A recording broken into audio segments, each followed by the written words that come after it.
Bismillahirrahmanirrahim. 6 Oktober 2025 kita berada di Teluk Desa Keramat, dermaga ASDP Ferry yang pintunya tertutup karena tidak ada aktivitas kapal yang masuk. Mestinya dari Teluk Keramat ke Luk Banggai ada pelayaran feri setiap hari melayani Provinsi Maluku Utara dan Provinsi Sulawesi Tengah. Saat ini saya di Provinsi Maluku Utara, Teluk Desa Keramat, dan Luk Banggai itu adalah Sulawesi Tengah. Nah, inilah pelabuhan feri penghubung antar dua provinsi yang terkesan mati akibat karena infrastruktur jalan jembatan tidak mendapat perhatian yang serius dari pemerintah setempat. Ikuti perjalanan, jangan lupa like, komen, dan subscribe. Mari. Kita sekarang dari depan pelabuhan STP Ferry Keramat yang kosong, tidak ada aktivitas pelayaran, tidak ada aktivitas bongkar muat, tidak ada aktivitas kapal feri yang masuk di pelabuhan ini. Kita akan menuju ke Kecamatan Talebo Barat Laut. Inilah Teluk Desa Keramat. Di sini banyak aktivitas penangkapan ikan cumi-cumi.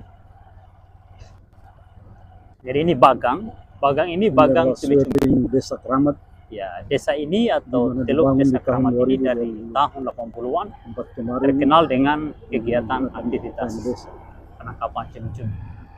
Bagus dia punya ini. Iya. Tanggulnya ini. Swereng ini dibangun menggunakan dana desa ini. Dana desa ini ya? Iya. Bukan APBD daerah ya? Bukan, dana desa. Wah, cerdas juga kepala desanya ini. Wah, cuma ini jembatannya ini harus stainless dia punya. Iya, harus stainless.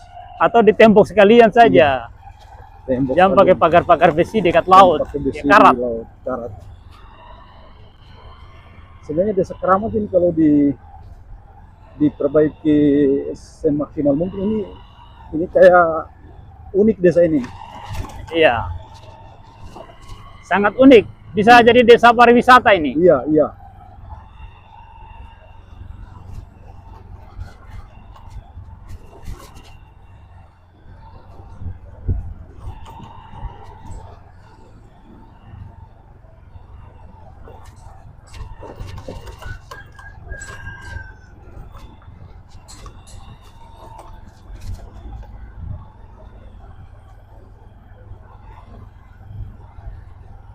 Kita cek kelapa muda siapa tahu ada.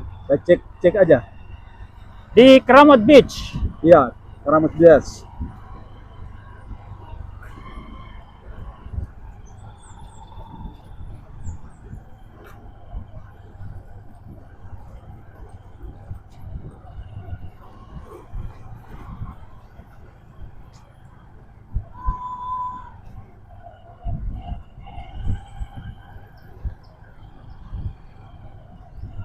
Saat ini kita akan mencoba mampir di Keramat Beach. Pahamu? Ada orang? Cek katanya. Ya? Tidak ada di situ, tidak.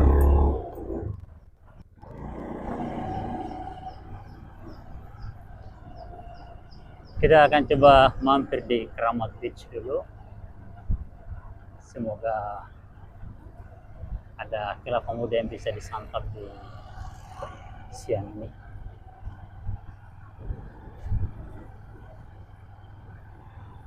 Keramat Beach.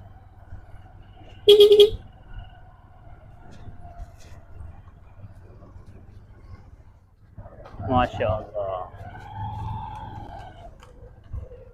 Luar biasa. Wah, luar biasa. Keramat Beach ini sangat luar biasa.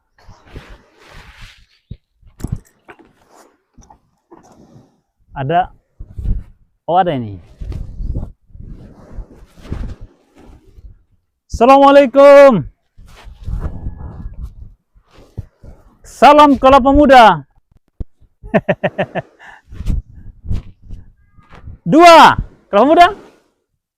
Kelapa muda 2. Ya. Apa itu? Kelapa muda.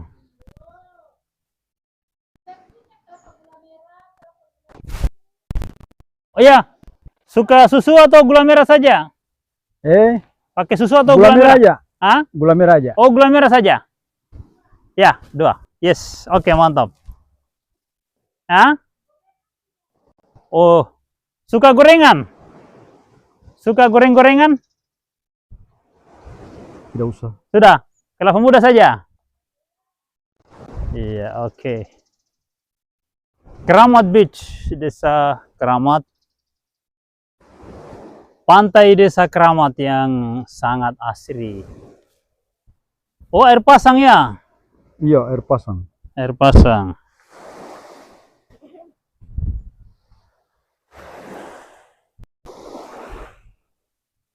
Suasana pantai Desa Keramat, Teluk Keramat. Di sini ada tempat santai sekaligus tempat minum kelapa muda. Keramat Beach. Di sana ada perahu nelayan yang sedang melaju masuk di Teluk Keramat. Di sana adalah dermaga ASDP Ferry, penghubung antara Provinsi Maluku Utara dan Provinsi Sulawesi Tengah. Ini Teluk Keramat. Di sana ASDP Ferry Desa Keramat, dan di depan ini adalah Kabupaten Banggai Laut, Sulawesi Tengah. Jadi ini adalah perbatasan antara Maluku Utara dan Sulawesi Tengah. Kepulauan yang jauh di sana itu adalah Pulau Bokan, Pulau Sonik, Pulau Timpaus. Itu adalah Provinsi Sulawesi Tengah. Jadi ini adalah pintu masuk dari Sulteng ke Provinsi Maluku Utara.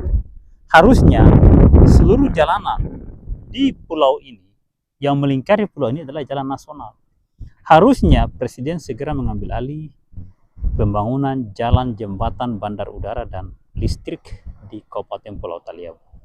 Karena sampai detik ini, pemerintah daerah Pulau Taliabu kurang begitu peduli dengan pembangunan jalan, sehingga pelabuhan feri di ASDP atau pelabuhan ASDP Feri Desa Keramat ini macet, tidak ada aktivitas kapal.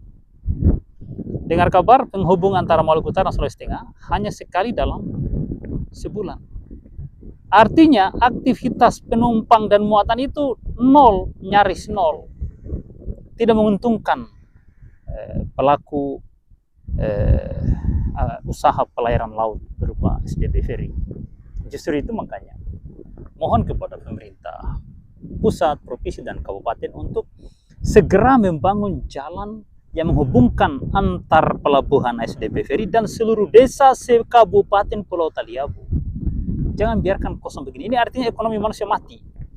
Ini adalah bukti bahwa ekonomi masyarakat Taliabu mati, tidak berjalan, tidak ada aktivitas bongkar muat di pelabuhan ASDP Ferry. Padahal ASDP Ferry adalah jembatan darat di lautan. Ingat, ASDP Ferry adalah jembatan darat di lautan yang menghubungkan Provinsi Maluku Utara dan Provinsi Sulawesi Tengah di sana. Bismillahirrahmanirrahim. Saat ini kita berada di Keramat Beach, Teluk Desa Keramat, yang merupakan desa tempat penyeberangan ASDP Ferry dari Provinsi Maluku Utara, Kabupaten Pulau Taliabu, ke Provinsi Sulawesi Tengah di Lubuk Banggai dan Kabupaten Banggai Laut. Halo? Akan tetapi saat ini aktivitas pelayaran terhenti akibat karena pihak ASDP Ferry merasa rugi, karena pada setiap pelayaran laut dari dan ke Taliabu atau dari Lubuk Banggai Laut ke Taliabu, penumpang atau muatan ASDP Ferry tujuan Taliabu itu sangat minim. Ini akibat karena infrastruktur jalan jembatan di Pulau Taliabu sampai hari ini tidak terbangun dengan baik. Ya, di tempat ini saya sedang duduk enjoy bersama seorang tokoh masyarakat dan juga seorang praktisi partai PDIP dan juga pernah menjadi caleg PDIP, dan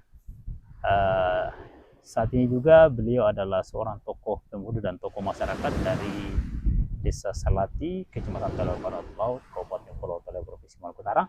Kita akan berbincang tentang perkembangan pembangunan di Pulau Taliabu, tentang infrastruktur di Kabupaten Pulau Taliabu yang seharusnya sudah 4 periode ya. Kita ini sudah termasuk 4 periode Iya, ya. 4 periode 2005, Iya. 2010, Iya. kemudian 2015 dan 2020. Iya.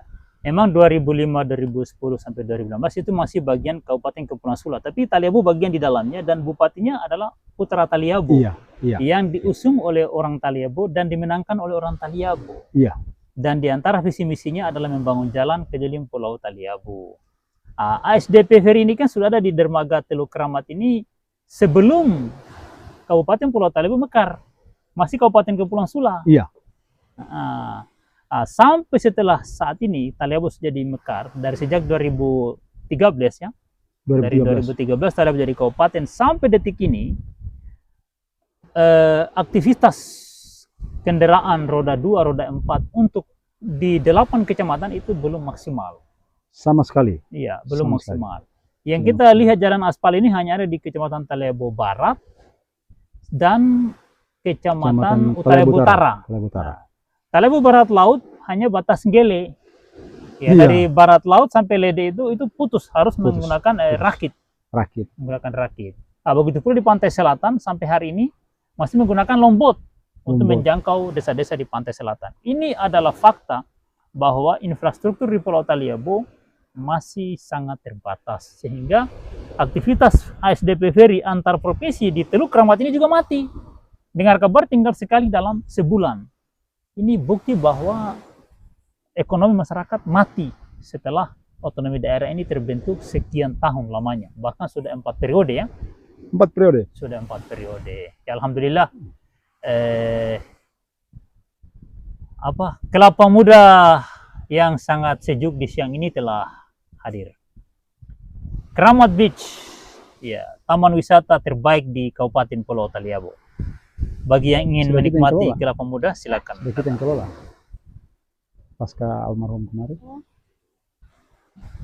Kan, iya, kan dulu termasuk iya. Oh, tidak maukan lagi. Iya. Tapi kan semua keluarga berkecimpung di sini ya.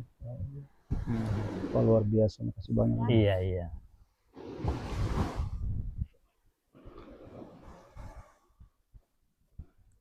Ibu ada tisunya, Bu? Apa itu tisu? Tisu? Sudah. Terlalu penuh. Tidak apa-apa. Terlalu penuh.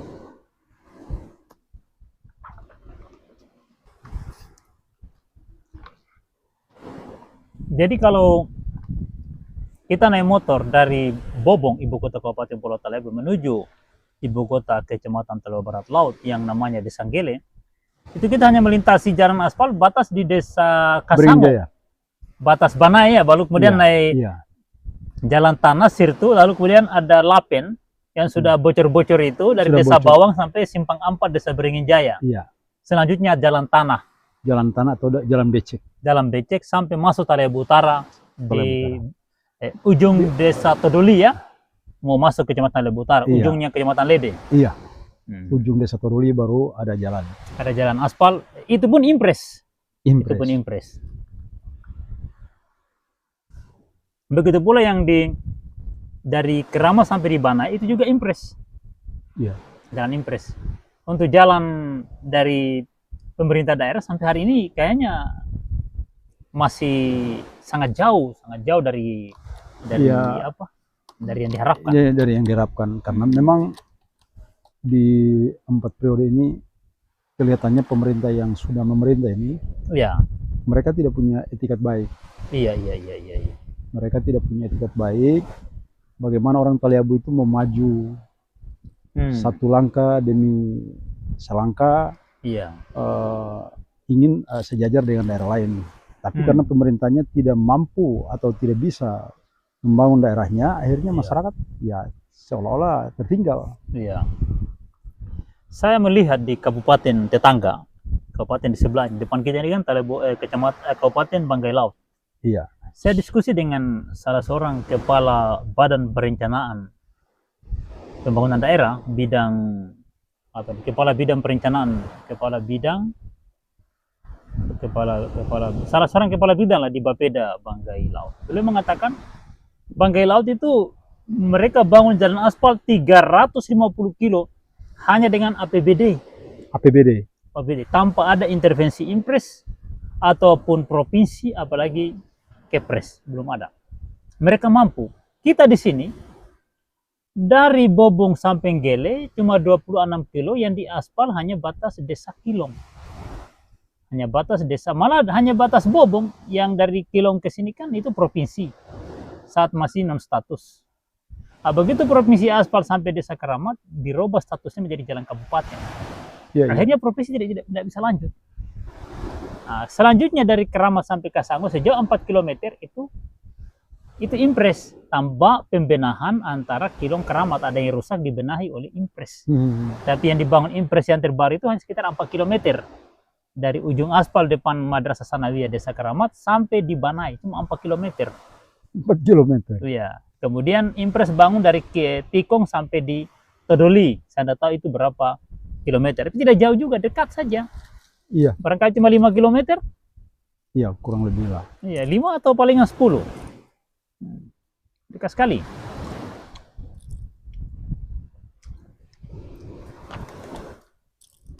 Mei 2025, pihak Satgas Hilirisasi mengusulkan untuk Bupati menyurat ke Presiden supaya dikeluarkan Kepres infrastruktur.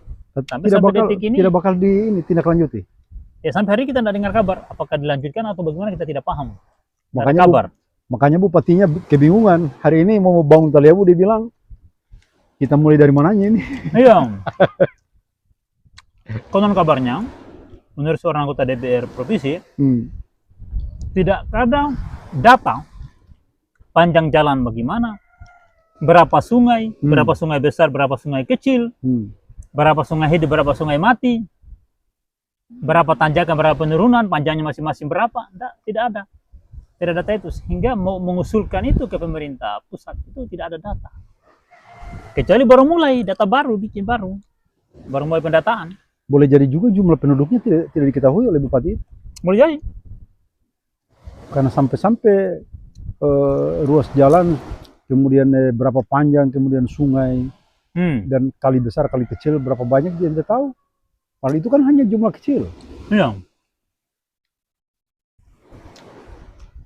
Khawatir jumlah penduduk dia tidak tahu. Iya. Jumlah potensinya tidak tahu. Potensi ikan berapa banyak, potensi cengkeh berapa banyak, potensi kelapa berapa banyak. Semua kabur, tidak ada pendataan, tidak ada pencatatan. Jadi PNS begini banyak yang digaji oleh negara, menghabiskan APBD begitu banyak, dan itu kerjanya apa? Tapi kalau APBD kan, kalau Bupati kan tahu berapa banyak. Kalau uang yang masuk mungkin tahu.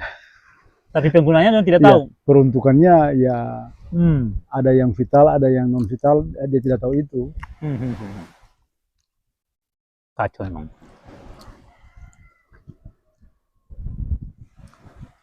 Yang jelas di tahun pertama pemerintahan baru ini menjabat, saya pikir bahwa sampai saat ini belum ada gebrakan-gebrakan yang memperlihatkan bahwa ada niat baiknya. Iya. Iya. Begitu ya? Iya. Terbukti di mana-mana tidak ada kayak sesuatu yang muncul bahwa ini adalah pemerintah mulai membangun. Tidak ada. Iya. Sama sekali tidak ada. Padahal Taliabu ini kabupaten yang punya potensi alam yang sangat luar biasa. Dari bentang alam saja itu menyimpan keindahan alam yang sangat unik dan sangat luar biasa. Garis pantai berpasir putih, kemudian lautnya jernih, itu luar biasa. Sepanjang pantai keliling Pulau Taliabu. Kemudian banyak pulau-pulau di depannya. Ini ada pulau namanya Pulau Keramat. Di sebelah sana ada Pulau Seho, ada Pulau Pancuran, ada Pulau Limbo di sebelah utara sana, ada Pulau Nambeang, Pulau Mangkololi, banyak sekali yang bisa dikembangkan menjadi objek wisata yang akan meningkatkan pendapatan daerah. Kabupaten Wakatobi, menurut informasi dari mantan bupatinya Insinyur Hugua, mereka punya APBD itu tembus 2 triliun hanya dari sektor pariwisata. Jadi APBD tambah dengan pengembangan wisata Wakatobi itu telah menghadirkan APBD senilai 2 triliun. Itu menurut Insinyur Hugua saat beliau berkunjung di Desa Gele menghadiri pernikahan keponakannya atau iparnya. Taliabo, di samping dia memiliki kekayaan keindahan alam yang bisa dieksplorasi menjadi objek wisata yang luar biasa, baik wisata pantai, wisata laut, wisata karang, keindahan bawah laut, wisata pegunungan, wisata air terjun, wisata sungai yang begitu beragam. Taliabo punya cadangan sumber daya mineral berupa tambang, berupa hutan, berupa perkebunan yang memiliki tanah yang sangat subur dan dihuni oleh masyarakat yang sangat etos kerjanya sangat tinggi. Semangat kerja sangat. Tinggal kita perlihatkan masyarakat Taliabo ini harga barang yang laris. Iya. Iya, tanam rica sekarang harganya sekian. Mereka akan tanam. Siapkan pembelinya. Tanam tomat sekian harganya. Mereka akan lakukan. Tinggal di Dinas Pertanian tinggal turun memberikan arahan. Tanamnya seperti apa dan diawasi. Ya, ada kayak semacam pembimbing begitu ya. Ada pembinaan mestinya. Fungsi Dinas Pertanian harus seperti itu. Dinas Pariwisata harus bekerja maksimal.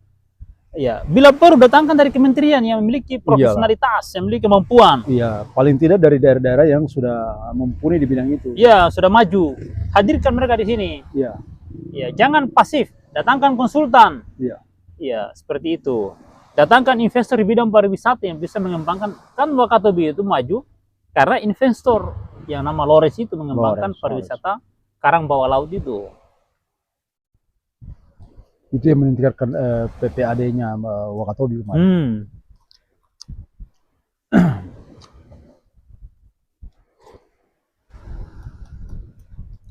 Macam pertanian, perikanan. Saat ini masyarakat Taliabo rata-rata paham tentang perikanan. Perikanan tangkap bisa bikin rompong, bisa bikin bubu, bisa menangkap ikan dalam jumlah yang besar. Tinggal hadirkan pembeli. Bisa long light. Iya. Banyak sekali metode penangkapan yang bisa mereka lakukan. Keramba. Bisa karamba. Iya. Kalau di Desa Salati hari ini budidaya rumput laut masih jalan juga ya? Iya, insya Allah sampai hari ini tentu rumput laut ini kan salah satu akses masyarakat yang justru akses ekonominya paling mudah. Bagaimana masyarakat akan tumbuh itu lewat rumput laut. Tapi sayang sekali, itu pun jarang sekali ada sentuhan pemerintah atau sama sekali tidak ada. Iya. Paling tidak penyuluh perikanan itu tidak ada yang turun. Iya. Menyuluh mereka bahwa tata kelolanya begini, pendanaannya begini. Tidak ada.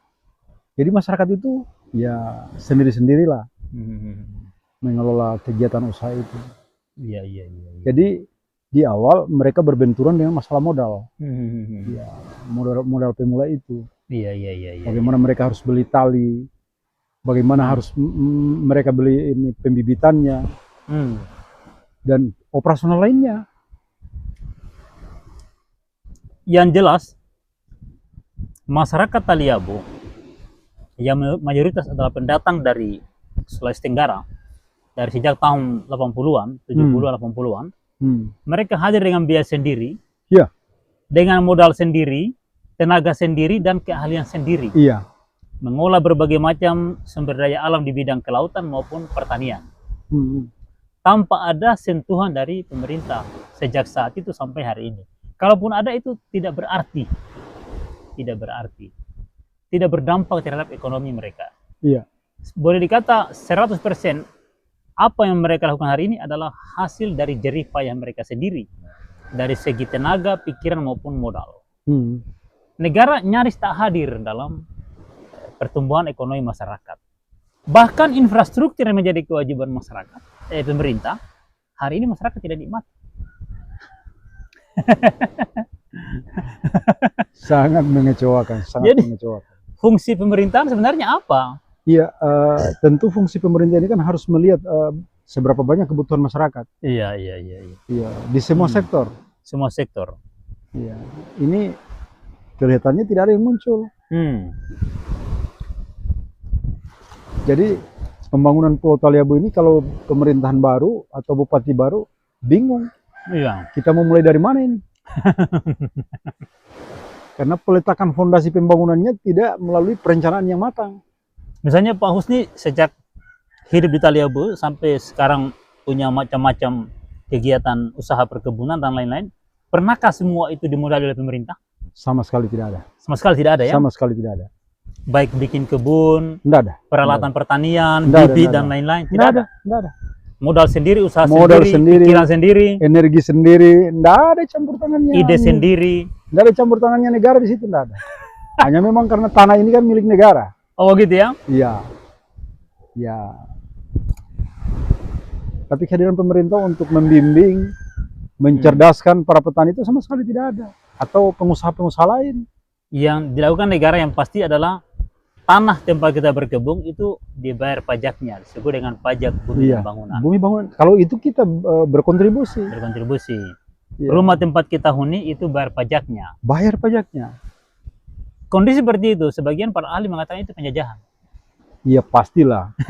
Karena kita membayar pajak itu kan tentu negara juga harus berkontribusi sama kita. Iya. Kayaknya negara tidak berkontribusi, kita disuruh bayar pajak. Iya. Aneh ya?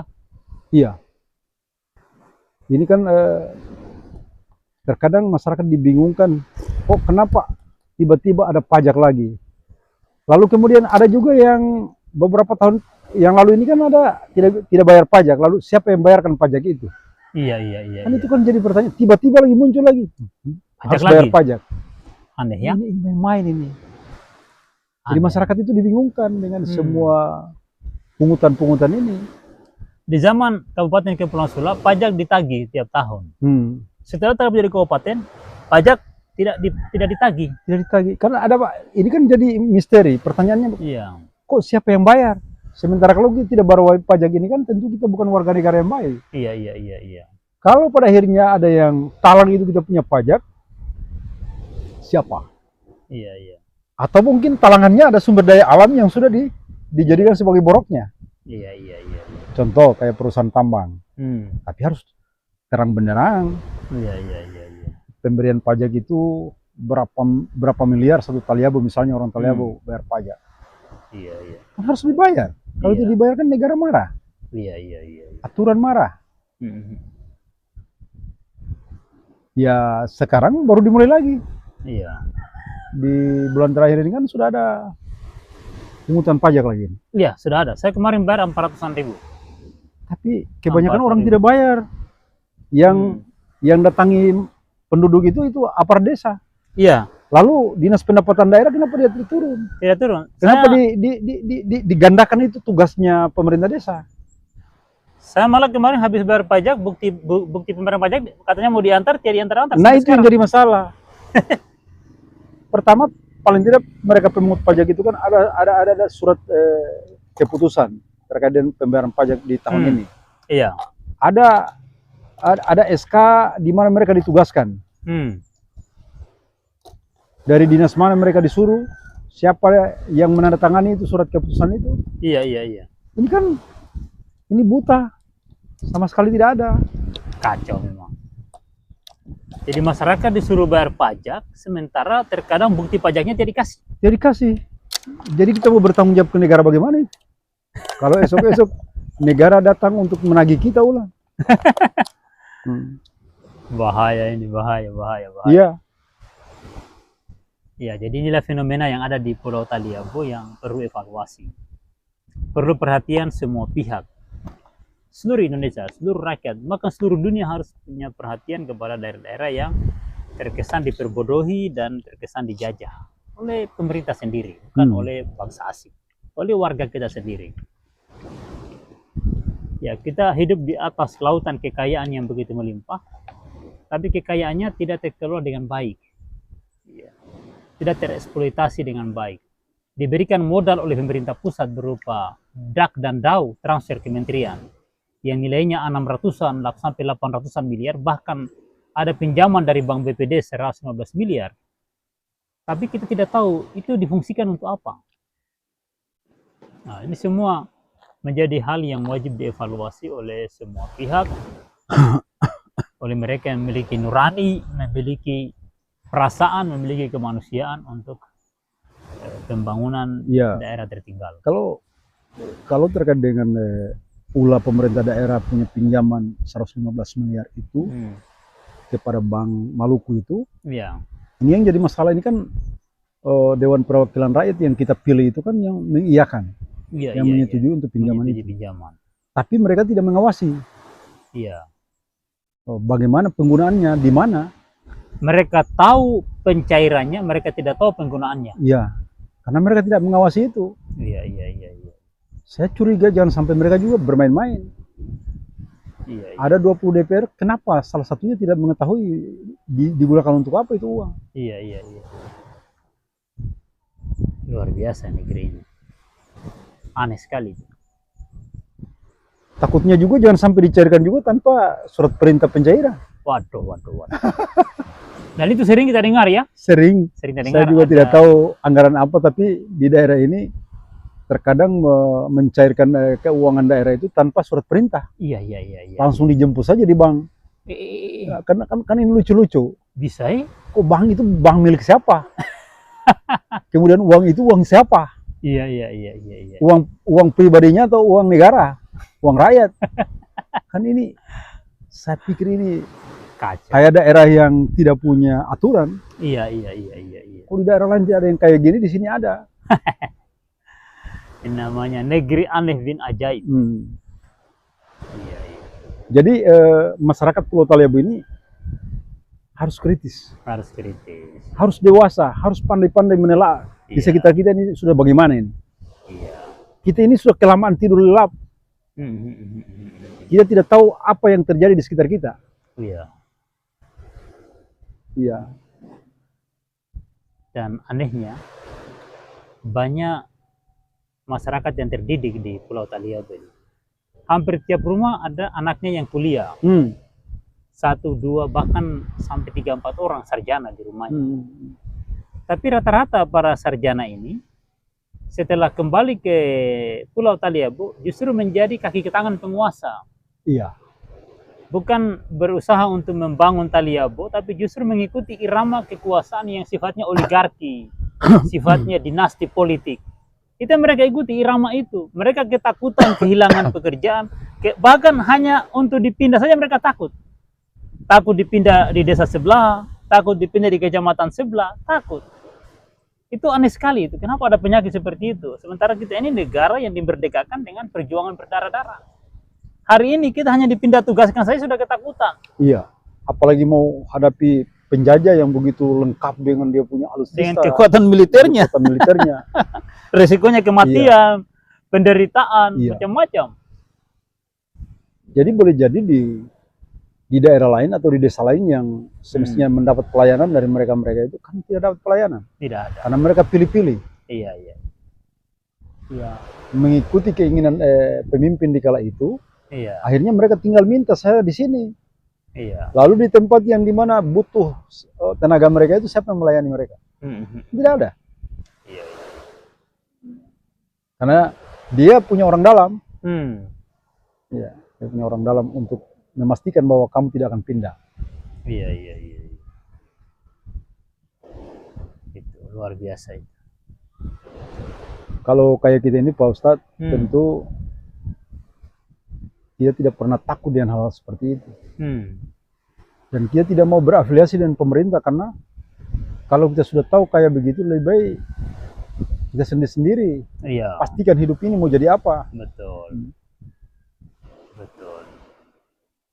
Padahal sebenarnya seorang sarjana yang terbaik itu adalah sarjana yang mampu membangun usaha atau lapangan pekerjaan, bukan hadir menjadi alat kekuasaan bahkan jadi pengemis. Ya, kalau seorang sarjana setelah dia menghabiskan uang orang tuanya untuk biaya kuliah begitu mahal, lalu setelah tiba di kampungnya hanya menjadi alat kekuasaan dan membuat masyarakat sengsara, Maka kalau seperti itu mendingan tidak perlu disebut sarjana orang seperti itu. Iya. Sarjana itu kan paling tidak dia terdidik, bisa membedakan mana yang baik, mana yang tidak. Iya. Kalau saya lihat ada aksi demonstrasi di kantor DPR maupun di instansi lainnya di ibu kota Kabupaten Taliabu, yang hadir itu hanya berapa orang.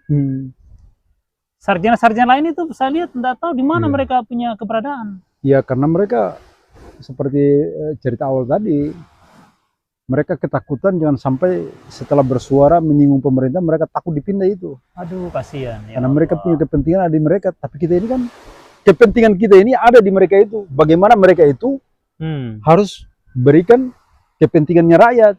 Iya. Kebutuhannya rakyat. Betapa memalukannya negeri ini ya. Punya begitu banyak sumber daya manusia tapi tidak bisa berfungsi, tidak bisa berkontribusi. Di atas tanah yang memiliki kekayaan sumber daya alam yang melimpah. Di sana berdiri manusia-manusia cerdas, memiliki wawasan keilmuan yang luar biasa tapi tidak punya nyali, tidak punya keberanian. Bahkan untuk diajak berdiskusi seperti ini mereka takut. Takut sekali untuk berkontribusi, hanya sekedar menyampaikan gagasan di media online, baik itu di YouTube maupun di TikTok. Mereka takut, tidak berani. Kasihan itu. Ketika kamera nyerempet di wajahnya, mereka menunduk dan diam, tidak berani berkomentar. Kita ini berani menyampaikan di podcast kayak begini karena ini adalah satu pembuktian bahwa masyarakat Pulau Tali itu tidak mendapat pelayanan secara baik oleh pemerintah. Semestinya masyarakat ini harus kritis semua. Iya. Bagaimana pemerintah bekerja dengan tidak benar ya, dikritikilah. Harus dikritik. Bukan justru diam dan pasrah. Mengharapkan perubahan itu terjadi oleh orang lain pelakunya. Dia diam. Pedis matanya. Mereka ingin terjadi perubahan tapi yang merubah itu orang lain. Iya. Mereka hanya jadi penonton saja. Mereka hanya ingin menikmati perubahan itu dan mereka tidak mau berkorban untuk perubahan itu. Tidak mau berproses dan tidak mau menjadi tumbal perubahan itu. Iya. Kalau kita ingin merubah sebuah komunitas, sebuah bangsa, maka kita harus berani menjadi tumbal perubahan itu. Harus siap jadi korban perubahan itu. Kalau semata-mata semuanya mau loncat ingin menikmati perubahan itu, ya tidak akan jadi perubahan. Tidak akan jadi. Harus ada yang jadi martir. Harus ada yang jadi korban. Harus ada yang jadi syuhada demi perubahan. Iya. Pertama itu korban perasaan. Iya. Di antaranya adalah korban perasaan, korban materi, korban jabatan, korban peluang-peluang hidup, dan lain-lain. Seperti itu. Sudah zuhur mungkin ya? Oke, kita lanjut. Iya, kita lanjut. Sekian dulu kegiatan kita hari ini di Keramat Beach. Kita akan lanjutkan lagi di lain waktu. Ini kan modalnya dengan teman-teman, jadi dia dipercayakan. Alhamdulillah kita sudah selesai nongkrong di Keramat Beach dan sekarang kita akan lanjut perjalanan ke Desa Anggele, Kecamatan Talabarat Mau. Alhamdulillah kita saat ini mau bergerak menuju ke Desa Anggele, ibu kota Kecamatan Talabarat Mau. Setelah kita mampir menikmati kelapa muda segar di Keramat Beach. Oke, makasih.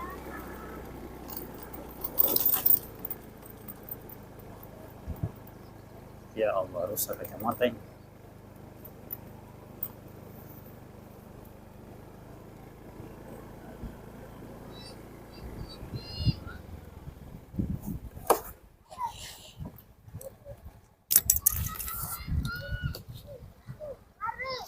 Kacamatanya lepas ya.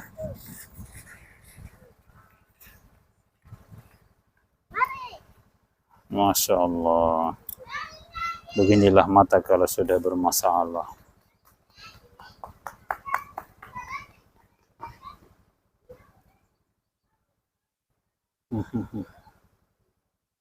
Ini kalau rusak ini terpaksa harus ke Luwuk ini. Perbaikannya ini harus di Luwuk.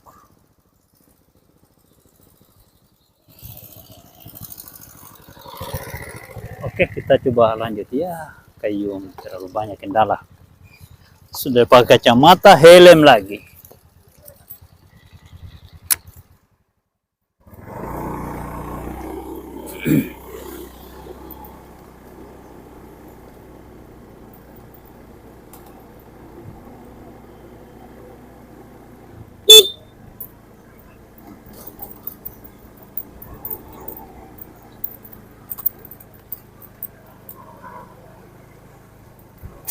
Beginilah kondisi Teluk Desa Kramat.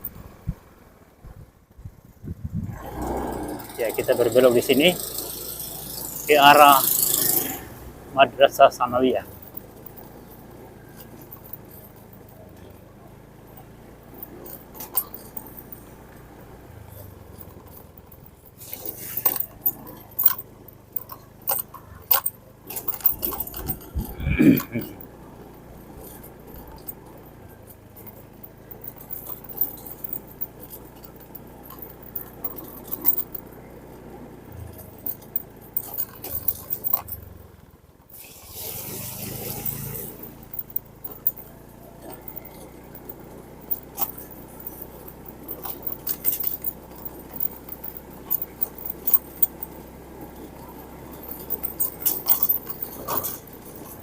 Ini jalan menuju Madrasah Sanawiyah Desa Kramat. Bentuknya seperti ini. Sudah 80 tahun Indonesia merdeka. Jalan menuju Madrasah Sanawiyah di Desa Kramat masih seperti ini. Belum ada perubahan. Apa kabar Pak Kepsek? Tidak, kita lihat-lihat. Terbesar mau rehab mana? Rehab mana? Kedua, Berapa gedung dapat? Berapa lokal? dua kantor dengan perpus tambah rehab. Oh, rehab gedung sekolah. Gedung sekolah berapa lokal ini? Dua lokal. Jaring apa bambu ya?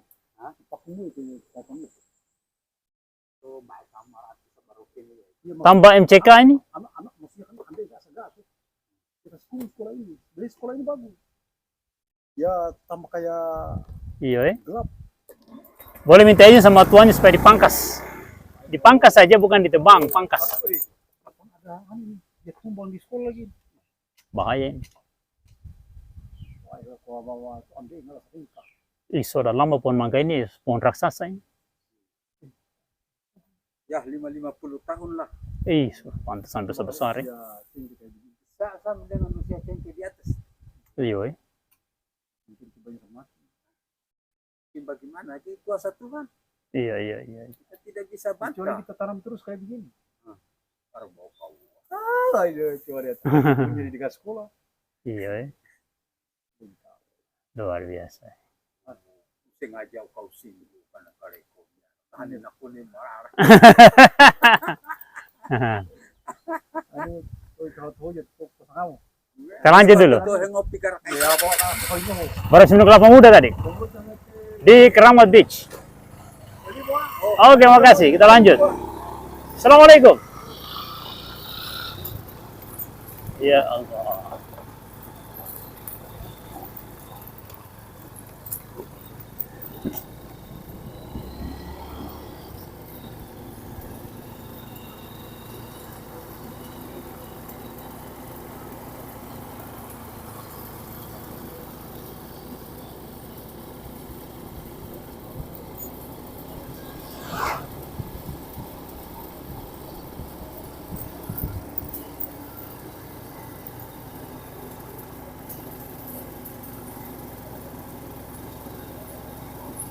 Ini jalan provinsi, jalan yang dibangun oleh provinsi, bukan jalan provinsi, jalan yang dibangun oleh Gubernur Maluku Utara pada sekitar 2017 atau 2016, antara 2016 dan 2017.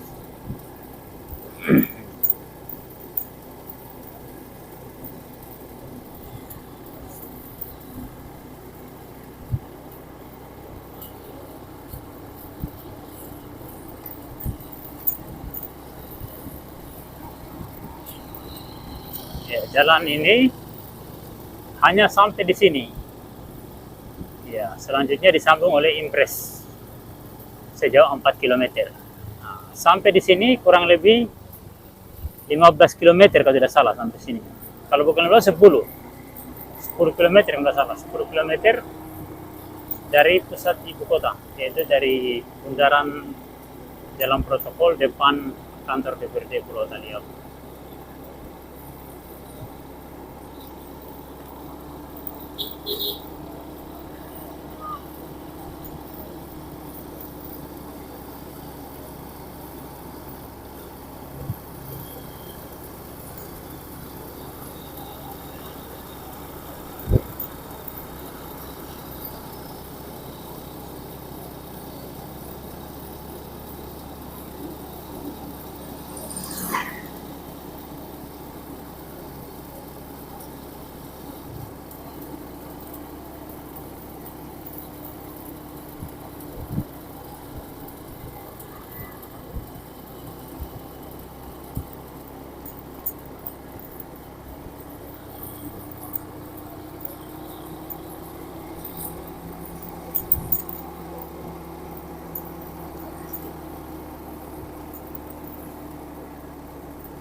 Jalan ini dulu jalan yang sangat parah, sangat rusak parah. Ini di penurunan. Pada saat itu ini jalan berbatu. Ya, sekarang juga ini bahu jalannya ini tidak begitu dirapikan, sehingga air mengalir di tengah jalan ini kalau hujan. Mestinya dirabat beton sebelah kiri kanan jalan ini sejauh 1 meter. 1 meter kanan, 1 meter kiri, atau 1 meter setengah kanan, 1 meter setengah kiri. Baru dibangun got kecil sedikit di sebelah kiri kanan supaya dikala hujan air mengalir di pinggir jalan, jangan mengalir di tengah jalan. Seperti yang pada ruas jalan Toboli Tawaili pada Jalan Trans Sulawesi dari Kabupaten Parigi Motong ke Kota Palu.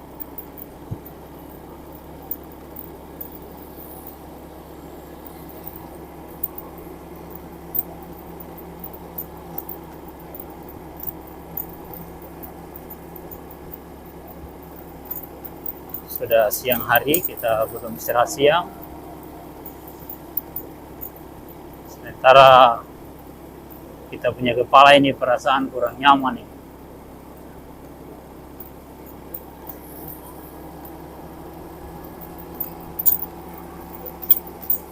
Maunya cepat-cepat tidur siang.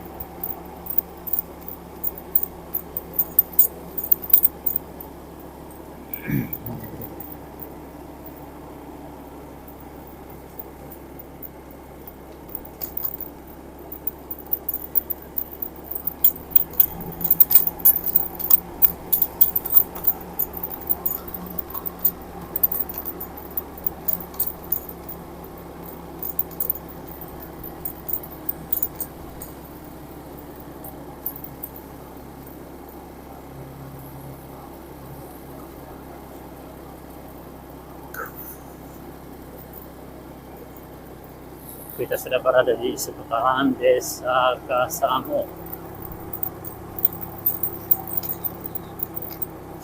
Banyak air yang memotong jalanan.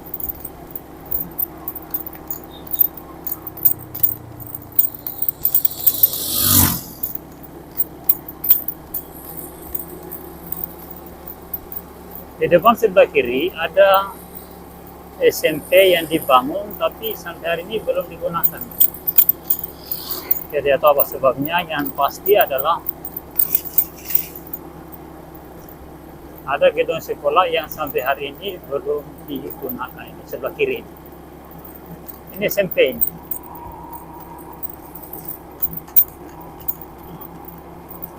Tidak tahu SMP ini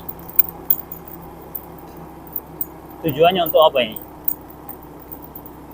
Untuk pendidikan atau untuk apa, saya kurang begitu paham. Karena di sekitar sini ada madrasah sanawiyah sebenarnya, sehingga belum dibutuhkan untuk membangun SMP. Kenapa bangun SMP di samping madrasah sanawiyah, sementara jumlah siswanya masih sangat terbatas?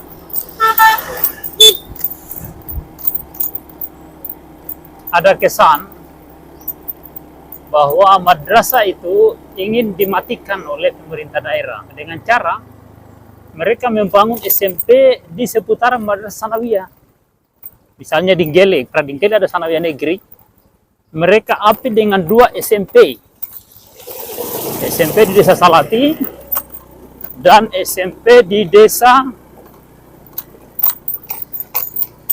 Gele. Di sampingnya sanawiyah dibangun SMP.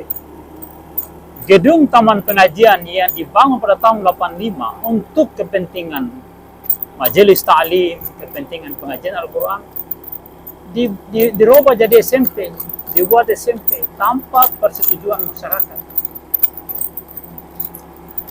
Ya, itulah fenomena yang sedang berlangsung di Kecamatan Talebo Barat Laut. Ya, ini semua butuh perhatian semua pihak agar madrasah-madrasah Islam seperti Sanawiyah, Aliyah, Ibtidaiyah itu harus mendapat dukungan yang sepenuh hati dari semua pihak, baik pemerintah daerah, Kementerian Agama, pemerintah provinsi, dan pemerintah pusat. Jangan biarkan ada SMP di samping madrasah Sanawiyah. Radius 5 km harus kosong. Ya, di mana ada madrasah Sanawiyah tidak boleh ada SMP. Di mana ada madrasah Aliyah tidak boleh ada SMA. Ya, mengapa demikian? Karena Sanawiyah dan Aliyah itu di bawah naungan instansi pusat yang tidak boleh digunakan atau tidak boleh diganggu oleh instansi yang ada di daerah, instansi lokal.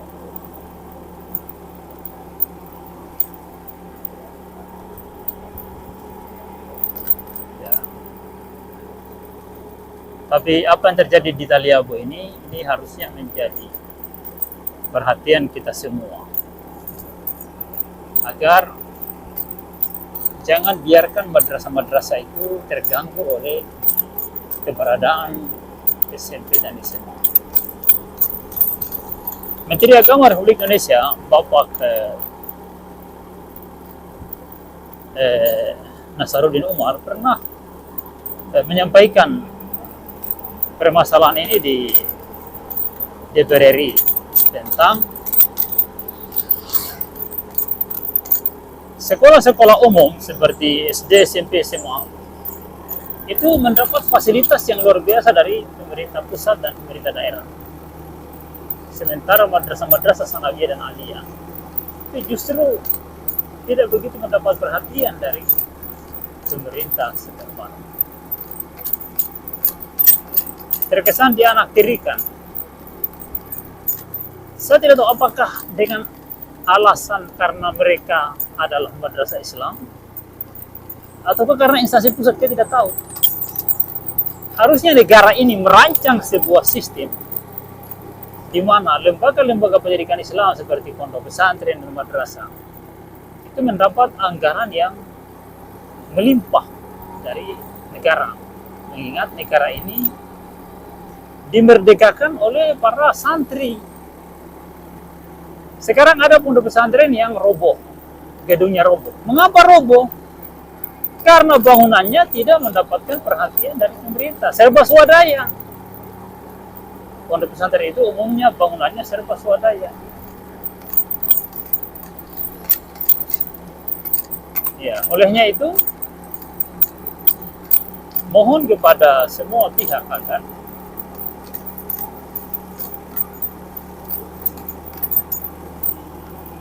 punya perhatian yang penuh kepada pondok pesantren dan madrasah Sanawiyah dan Aliyah.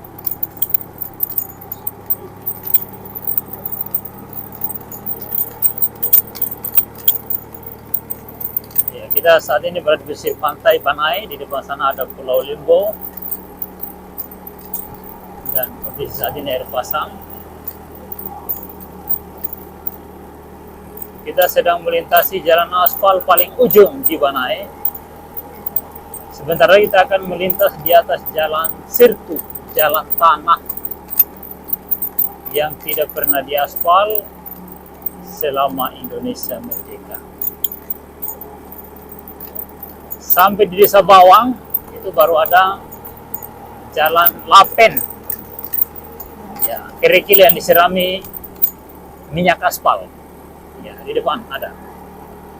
Nah, kalau aspal yang ini sudah rusak-rusak juga, ini baru belum sampai 1 tahun sudah rusak. Ya, baru berapa unit trek yang membawa material timbunan ini sudah rusak ini. Kita lihat. Nah, di depan ini jalan tanah. Nah, saya akan melintas di jalan tanah sampai Desa Bawang. Dari Desa Bawang sampai Simpang 4 Desa Beringin Jaya, kita akan melintas di Jalan Lapen.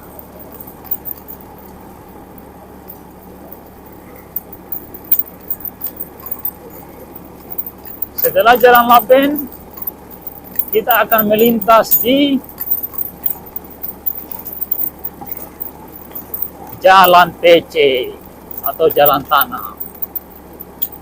Jalan PC dari Simpang 4 Desa Beringin Jaya sampai Desa Todoli. Perlu dipahami seperti itu. Itu kurang lebih 25 atau 30 km itu. Sudah 4 periode Kabupaten Pulau Taliabu tidak mampu membangun jalan sedekat ini. Apalagi mau bangun jalan keliling Pulau Taliabu. Mereka tidak lakukan. Mereka hanya datang membujuk masyarakat dengan rayuan money politik.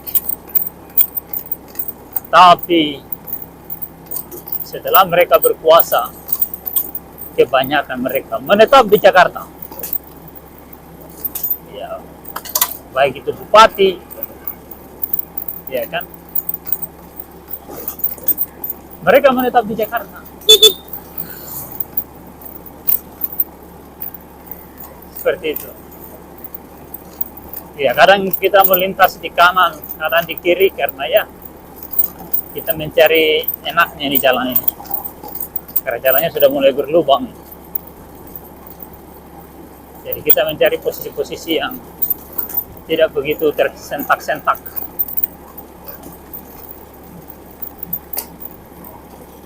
Apalagi posisi kita agak saya kepala sedikit ini, sehingga kita harus mencari posisi yang agak nyaman.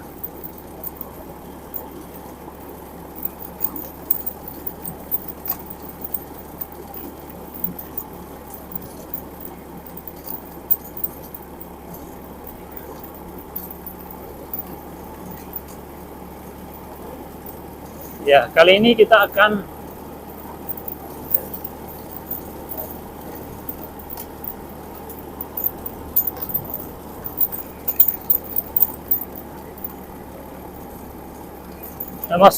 sedikit lagi kita akan memasuki Jalan Aspal Lapen.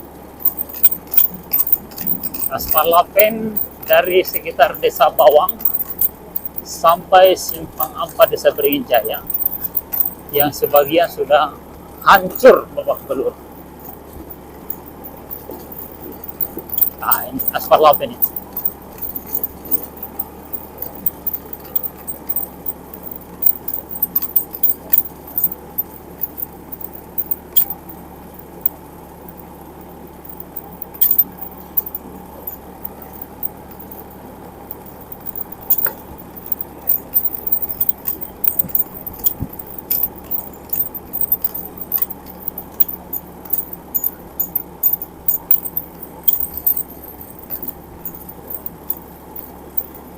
Nah, di depan ini adalah Desa Bawang. Desa Bawang ini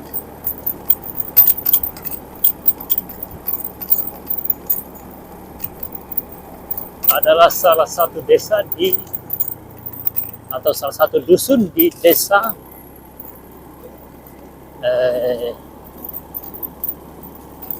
Beringin Jaya. Ini dusunnya Beringin Jaya, anak desa dari Beringin Jaya.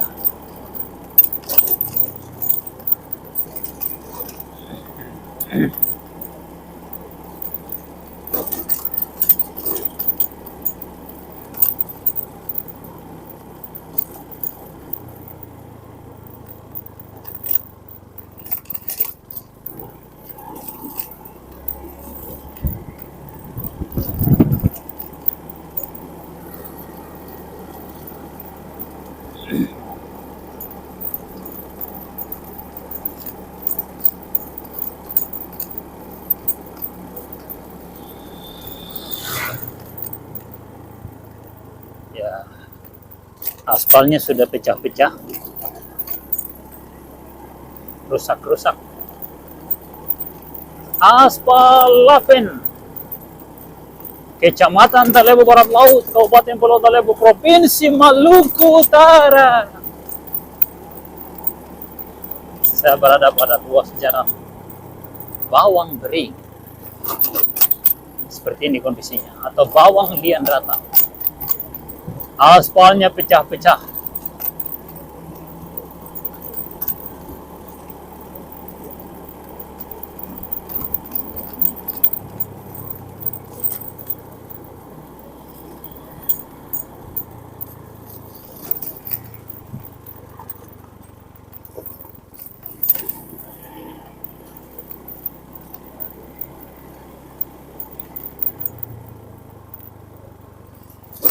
Di tempat ini kalau kita lewat malam, kadang ada buaya di tengah jalan. Karena sebelah kiri ini adalah rawa-rawa, hutan bakau, tepian laut. Di sebelah kiri ini laut ini, dan ini sarang buaya. Jadi kalau melintas malam di tempat ini, waspada, jangan sampai kita disambar oleh buaya. Nah, di jembatan depan ini adalah tempat hilir mudiknya buaya di sini. Jadi hati-hati kalau melintas malam di sekitar sini. Ini namanya Sungai Daluma. Ya, Sungai Daluma ini kalau hujan banjir ini.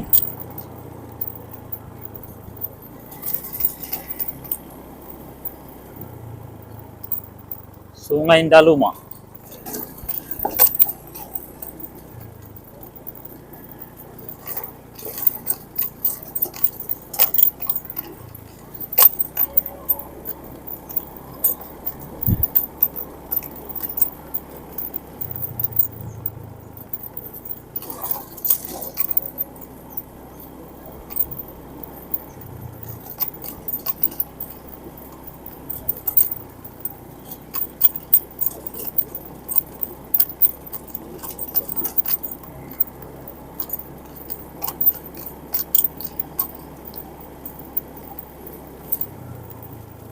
Aspalnya sudah pada pecah, rusak, berlubang, berkubang.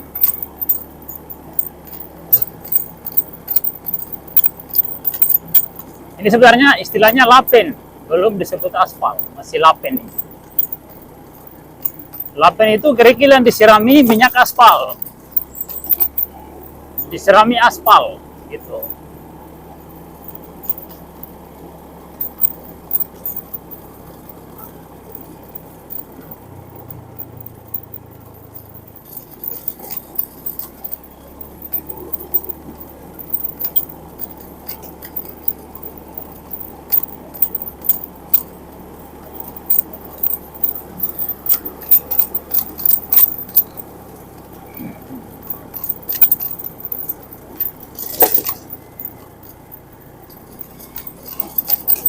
Hari ini saya ke Bobong mengantarkan proposal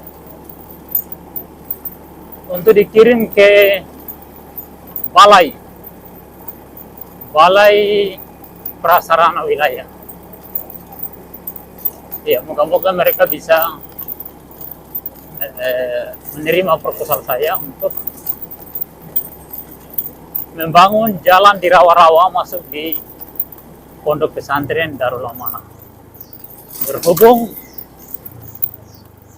sampai hari ini jalan masuk ke areal pondok itu masih menggunakan jalur papan, jembatan darurat, jembatan papan. Dan ini sangat rawan dan tidak aman bagi anak-anak yang hilir mudik.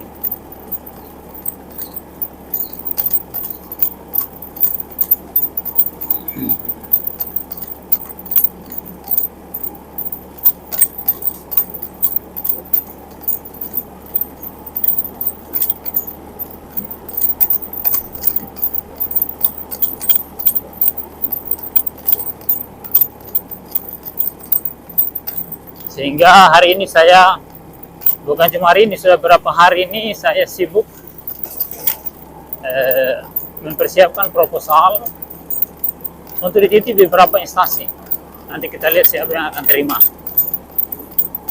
Ya, proposalnya sebagian saya titip di pemerintah daerah, entah sudah sampai atau belum. Sebagian saya akan kirim ke kementerian, ke pemerintah provinsi, ke balai prasarana wilayah. Sebagian akan saya coba kirim ke anggota DPD RI dari Dapil Provinsi Maluku Utara. Kebetulan saya juga ikut memilih beliau, mudah-mudahan beliau bisa bantu. Ya, kalaupun tidak semua, ya minimal sebagian. Ya, semoga bisa dibantu, dan kalaupun mereka tidak membantu saya, ya saya akan berusaha dengan cara lain. Karena sesungguhnya pondok pesantren ini adalah perjuangan untuk melestarikan ajaran para nabi. Ini misi para nabi, misi para rasul.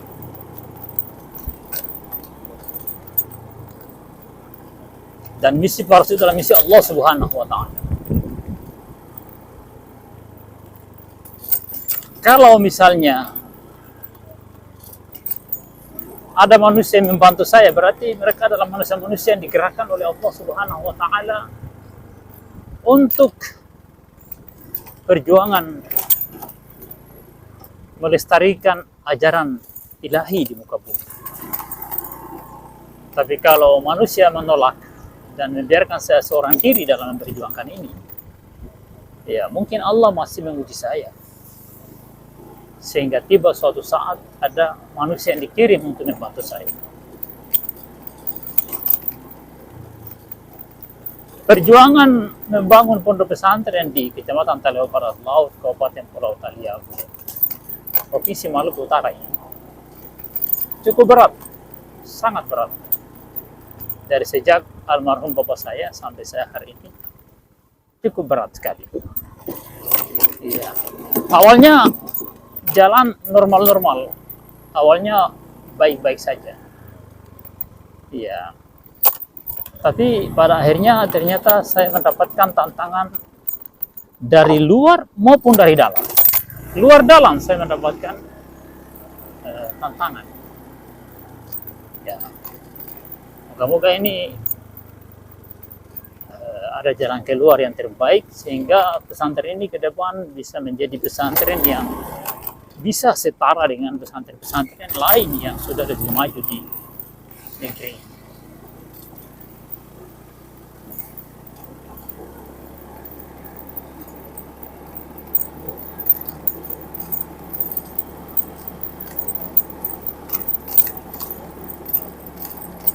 Saya sudah melewati Sungai Waibua.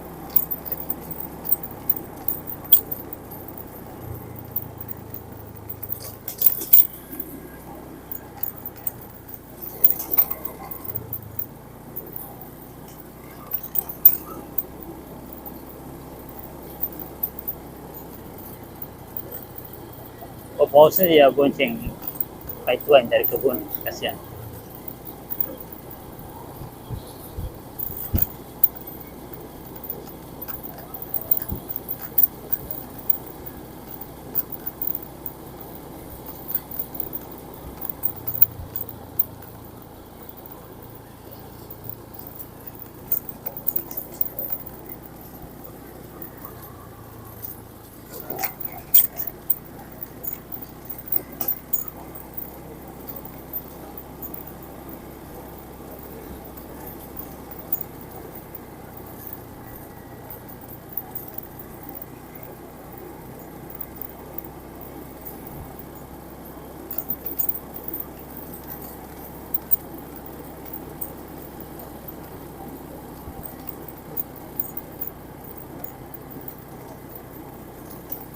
Saat ini saya sudah berada di dekat jembatan Desa Beringin-Jaya.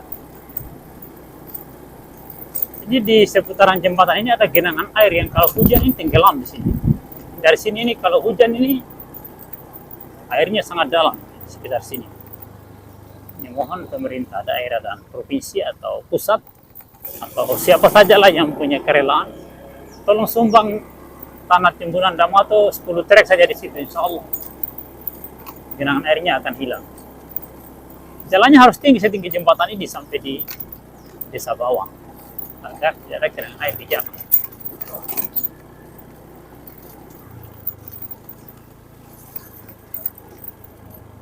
Ya, sekarang kita akan masuk di Simpang 4 Desa Beringin Jaya. Di sini banyak sekali kolam-kolam becek. Inilah jalan lumpur ruas Beringin Salati.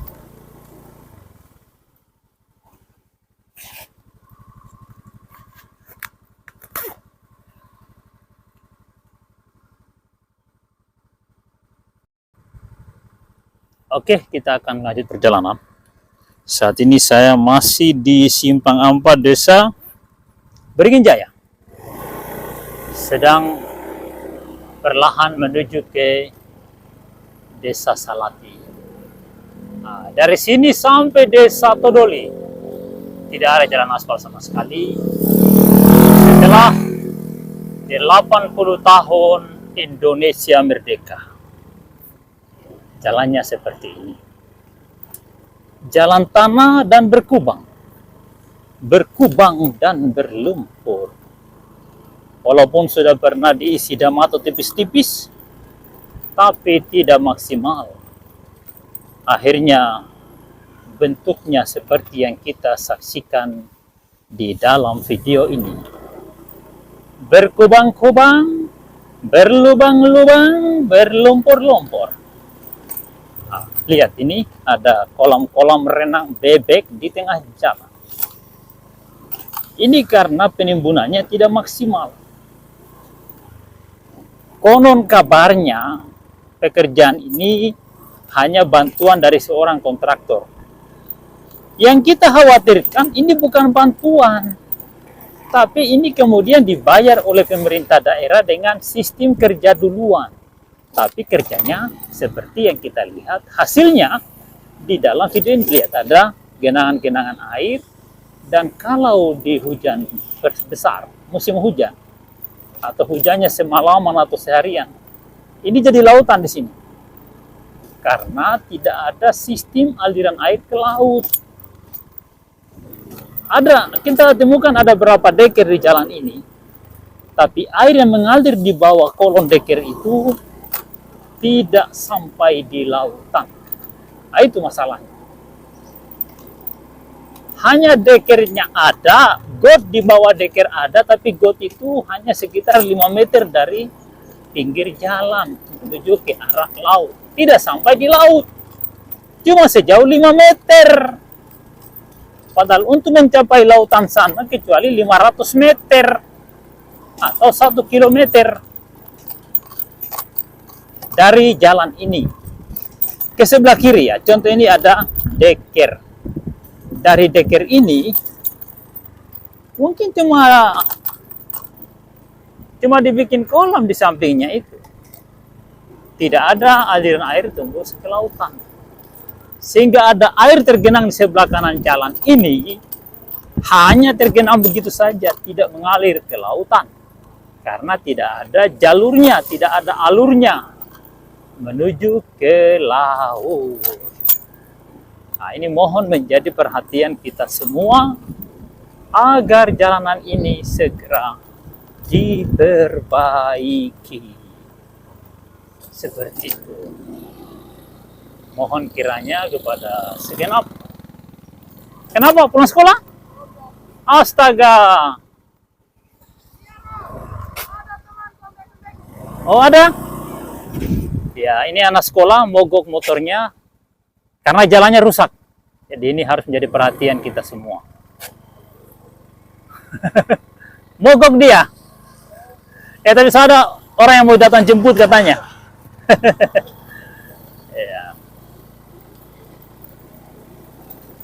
Ya, itulah resiko dari jalan rusak.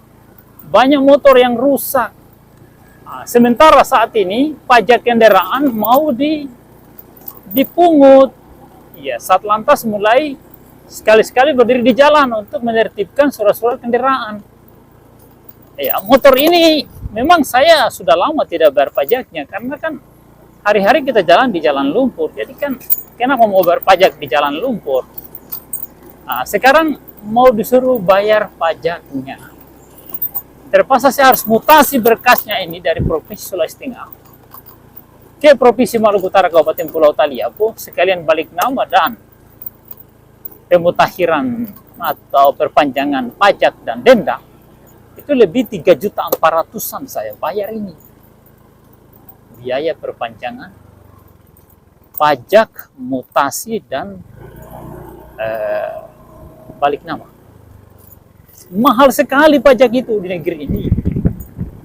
Bukan berarti masyarakat tidak mau, tapi masyarakat tidak mampu membayar pajak itu di atas negara yang punya kekayaan alam yang luar biasa. Wah, ini KBA luar biasa.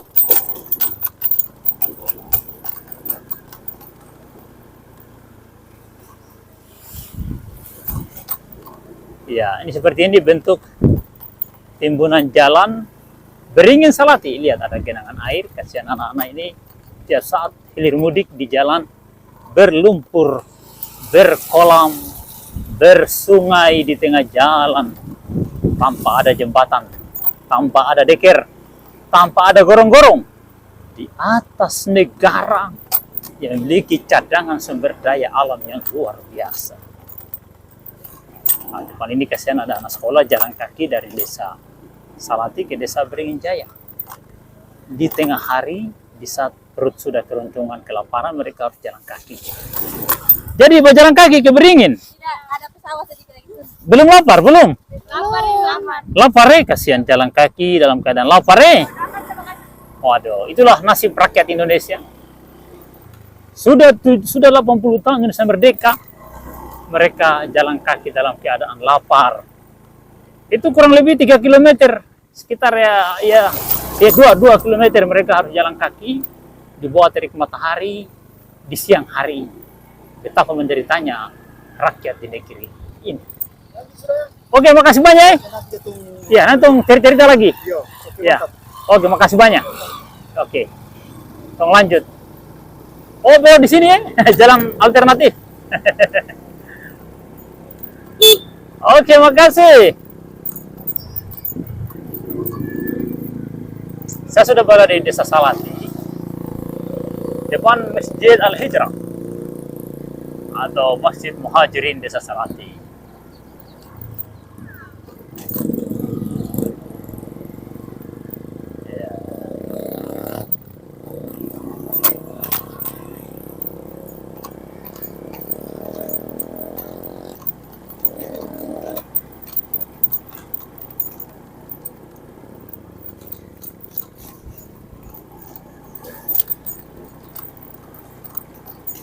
Ini jalan rabat beton atau rigid beton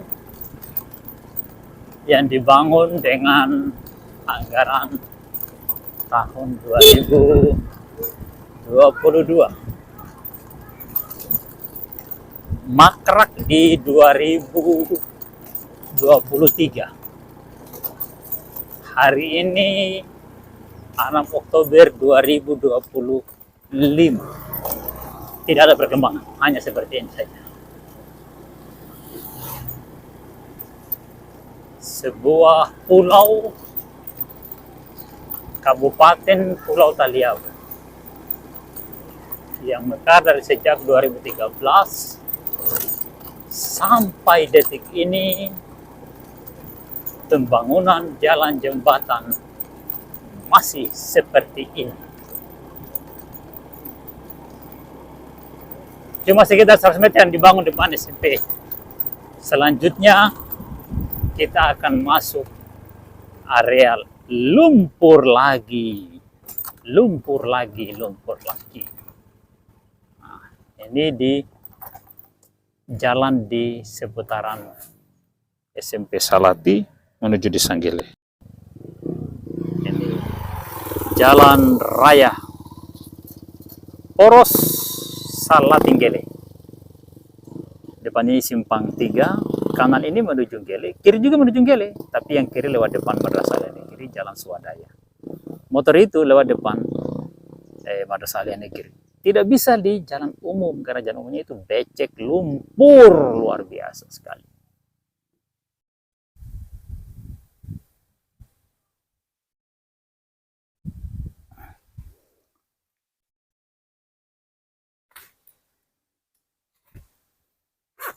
Oke, kita akan lanjut. Kita akan masuk di jalan berlumpur ini. Oh, kita coba lewat di sini. Ada yang coba isi butiran-butiran semen kering. Aduh. Berkolam, berkubang, berlumpur. Itulah wajah negeriku. Nah, ini depan ini jalan yang harusnya pemerintah daerah atau pemerintah pusat bangun, tapi sampai hari ini sudah 80 tahun Indonesia merdeka hanya seperti ini. Saya akan berbelok lewat depan Madrasah Alia Negeri Jalan Swadaya yang juga sudah hancur lebur. Hadi kaumpa natu. Kaumpa. Oh, ini bobo. Eliu karaka.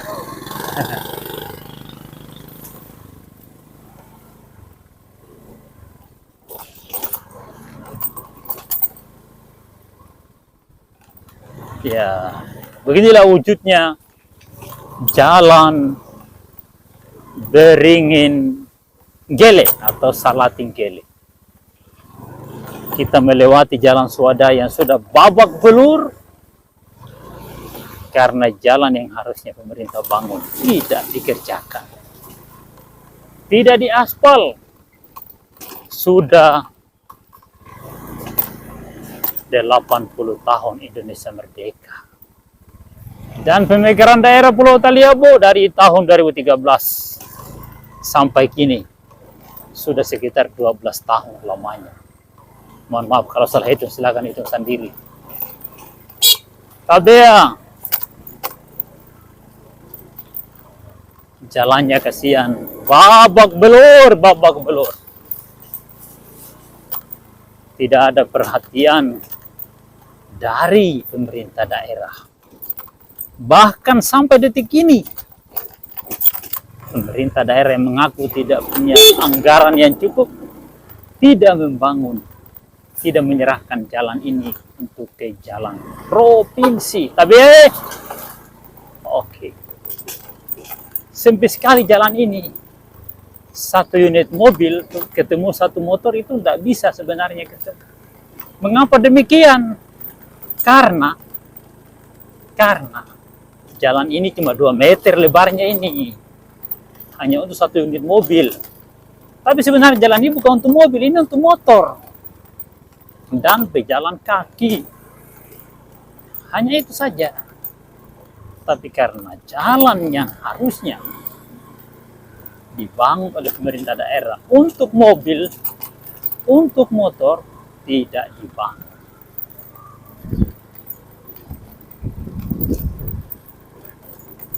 Kita sudah melintas di depan Madrasah Alia Negeri Pulau Taliabu, dan sekarang kita akan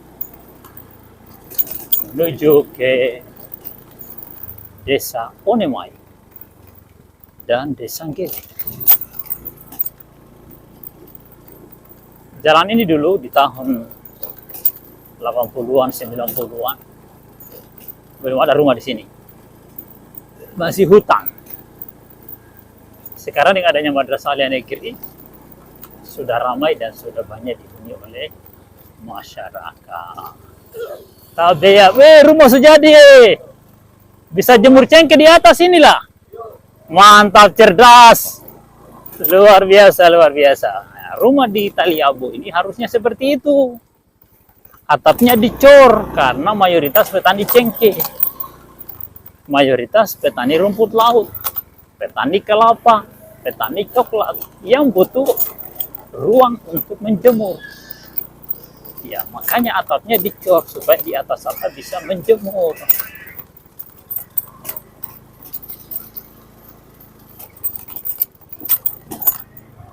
Tabea. Ya, kita sudah masuk di Desa Onemai, melintasi jalan dana desa yang babak belur. Ya, tidak tahu ini ahli bangunan mana yang arahkan bikin seperti ini. Baru 1-2 tahun sudah rusak. Ya Allah. Kita coba masuk di jalan aspal lapin. Nah, ini juga belum lama, ini sudah pada pecah-pecah ini. Aduh.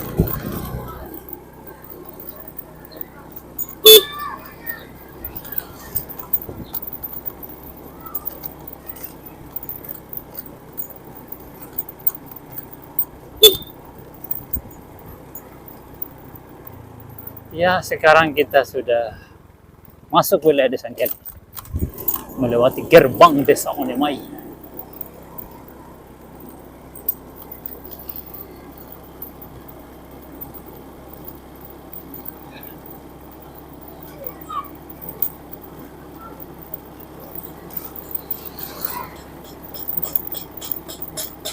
Oke, terima kasih bagi yang telah menonton video ini.